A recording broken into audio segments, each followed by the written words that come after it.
Hello, good evening guys.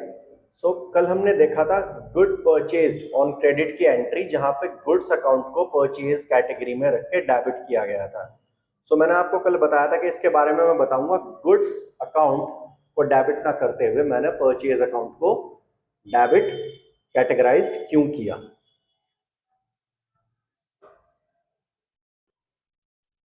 Goods account can be divided into 5 accounts.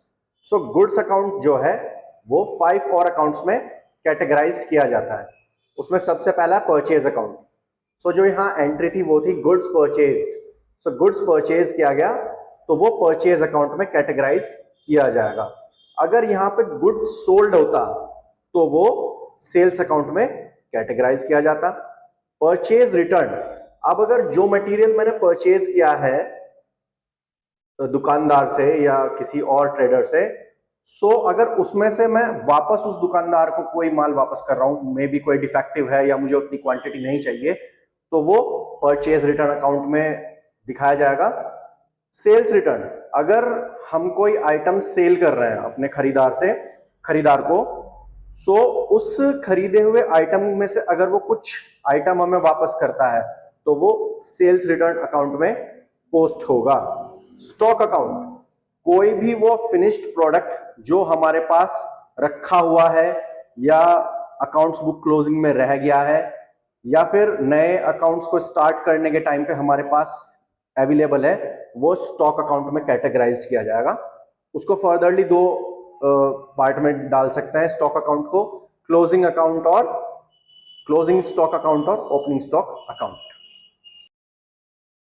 कुछ चीजें ध्यान में रखनी होंगी।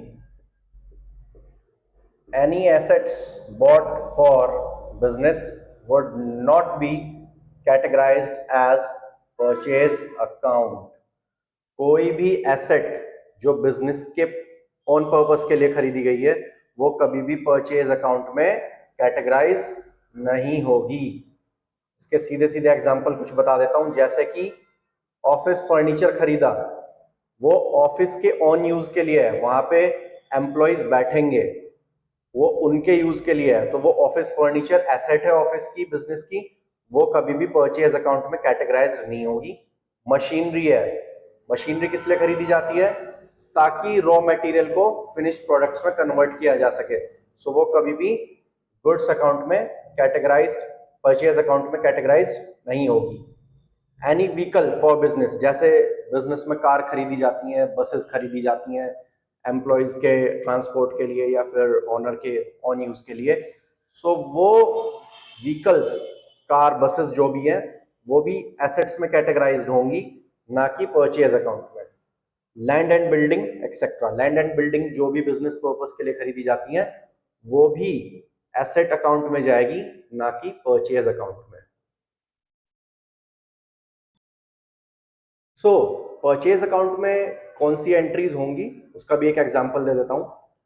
Aluminium bought to make aluminium step ladder, यानी एल्यूमिनियम जो कि रॉ मटेरियल है वो कैटेगराइज्ड होगा अंडर गुड्स के। जो भी इस तरीके की एंट्री है जहां पे रॉ मटेरियल खरीदा जा रहा है एक फिनिश प्रोडक्ट बनाने के लिए, वो परचेज अकाउंट में कैटेगराइज्ड होगा। अब अगर सपोज करिए आपकी शॉप है जहां पे आप प्लास्टिक बेचते हैं as a raw material, plastic sold to toy manufacturer, toy manufacturer को प्लास्टिक सोल्ड की ताकि वो finish product as a toy market में उतार सके। आप इसकी कैसे करेंगे? ये सेल्स अकाउंट में कैटेगराइज करेंगे।